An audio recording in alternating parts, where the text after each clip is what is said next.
നേരം കണ്ടു തൂവെള്ളത്തൂവിയിൽ ചാരത്തു നിൽക്കും മാലാഖയെ, കാവൽ മാലാഖയെ. ഇന്ന് ആഗോള കത്തോലിക്ക സഭ കാവൽ മാലാഖമാരുടെ തിരുനാൾ ആഘോഷിക്കുകയാണ്.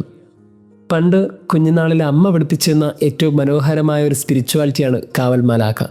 നമുക്കെല്ലാവർക്കും ഓരോ കാവൽ മാലാഖമാരുണ്ടെന്നും നമ്മൾ ചിരിക്കുമ്പോൾ അവർ ചിരിക്കുമെന്നും നമ്മൾ കരയുമ്പോൾ അവരും കരയുമെന്നും നമ്മൾ വേദനിക്കുമ്പോൾ അവർക്കും വേദനിക്കുമെന്നൊക്കെ പറയുന്ന ഒരു സ്പിരിച്വാലിറ്റി. എനിക്ക് തോന്നുന്നു ഏറ്റവും വലിയ സങ്കടം എന്താണെന്ന് ചോദിച്ചാൽ, കാലങ്ങൾ കഴിഞ്ഞ് നമ്മളൊക്കെ വലുതാകും തോറും നമുക്ക് നഷ്ടപ്പെട്ടു പോയ ഏറ്റവും മനോഹരമായ ഒരു ആത്മീയത അതുതന്നെയാണ്. ഈ കാവൽ മാലാഖയുടെ സാന്നിധ്യത്തെ നമ്മൾ മറന്നുപോയി. അദൃശ്യമായ ഒരു ദൈവസാന്നിധ്യം നമുക്കിടയിൽ തെളിഞ്ഞു നൽകാൻ സ്വർഗത്തു നിന്നൊരു മാലാഖയുണ്ടെന്ന് നമ്മളെല്ലാവരും മറന്നുപോയി. കത്തോലിക്ക സഭയുടെ മതബോധന ഗ്രന്ഥം പഠിപ്പിക്കുന്നത് ഇങ്ങനെയാണ്: ദൈവത്തിൽ നിന്ന് അല്പം താഴ്ത്തി മനുഷ്യരിൽ നിന്ന് അല്പം ഉയർത്തി ദൈവം മാലാഖമാരെ സൃഷ്ടിച്ചു. കാരണം ദൈവത്തിൻ്റെ സ്വപ്നങ്ങൾ ഈ ഭൂമിയിൽ ചിറക് വിരിക്കാൻ സ്വർഗത്തിൽ ചില മാലാഖമാർ വേണം.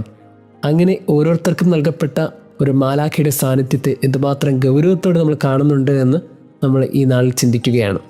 ഇത് സുവിശേഷത്തിൽ ക്രിസ്തു നൽകുന്ന ഏറ്റവും വലിയൊരു താക്കീത് ഇതാണ്: ഈ ചെറിയവരിൽ ആരെയും നിന്ദിക്കാതിരിക്കാൻ നിങ്ങൾ സൂക്ഷിച്ചു കൊള്ളുവിൻ.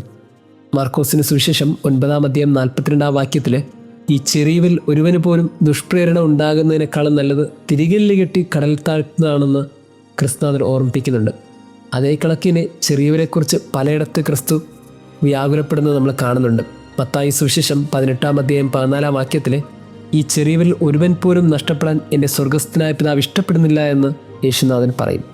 മത്തായി സുവിശേഷം 10:42 ഈ ചെറിയവരിൽ ഒരുവന് ഒരു പാത്രം വെള്ളമെങ്കിലും കൊടുക്കുന്നവന് പ്രതിഫലം ലഭിക്കാതിരിക്കുന്നില്ല എന്ന് യേശു പറയും.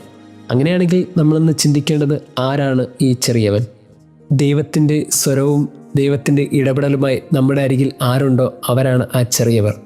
അതാണ് മാലാഖമാർ. പ്രിയമുള്ളവരെ, ചിലപ്പോൾ മാലാഖമാർക്ക് ചിറകുകൾ ഉണ്ടാകണമെന്ന് നിർബന്ധമൊന്നുമില്ല. സ്വർഗം വിട്ട് ദൈവത്തിൻ്റെ സ്വരവുമായി അവർ ഭൂമിയിലേക്ക് ഇറങ്ങി വരുമ്പോൾ അവർ ദൈവത്തിൻ്റെ ഇടപെടലായി നമ്മുടെ ജീവിതത്തിൽ വരും. അത് ചിലപ്പോൾ ചില മനുഷ്യരുടെ രൂപത്തിലായിരിക്കും. അവർക്ക് ചിറകൊന്നും ഉണ്ടാകില്ല. പക്ഷേ ഏറ്റവും മനോഹരമായി ദൈവത്തിൻ്റെ ഇടപെടലും ദൈവത്തിൻ്റെ സ്വരവും അവർ നമ്മുടെ മുമ്പിൽ കാട്ടിത്തന്നുകൊണ്ടേയിരിക്കും. അങ്ങനെയുള്ള മനുഷ്യരൊക്കെ കുറച്ചും കൂടി ഗൗരവത്തോടെ കാണും. കാവൽ മാലാഖമാരൊക്കെ അങ്ങനെയാണ്. അദൃശ്യമായ ഒരു ഇടപെടലിലൂടെയും അദൃശ്യമല്ലാതെ മനുഷ്യരുടെ ഇടപെടലിലൂടെയും കാവൽ മാലാഖമാർ നമ്മളോടൊപ്പമുണ്ട്. അങ്ങനെ ഒരു സാന്നിധ്യത്തെ ചേർത്ത് പിടിക്കാൻ നമുക്ക് സാധിക്കട്ടെ. ദൈവം നമ്മെ അനുഗ്രഹിക്കട്ടെ.